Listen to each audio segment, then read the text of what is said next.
May luto na naman tayo mga kapalangga. So welcome. Welcome to welcome to my vlog. Vlog.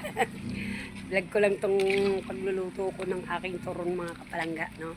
So turong malagkit yan mga kapalangga, hindi yan turong saging. So mamaya may turong saging din ako, no?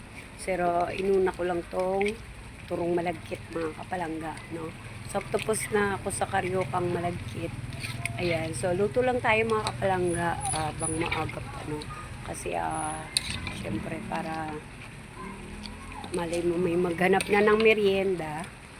Ayan, so pagkatapos nilang kumain ng kanin, so magpanghanap sila ng merienda, di ba, pag na. So ayun mga kapalangga, so turong malagkit yan mga kapalangga. So sa isang stick mga kapalangga ay 2 peraso. So ang benta ko ay 20 pesos mga kapalangga.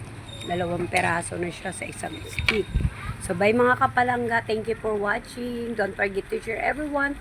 Don't forget to like, heart, and don't forget to comment. God bless everyone. Thank you. God bless you all.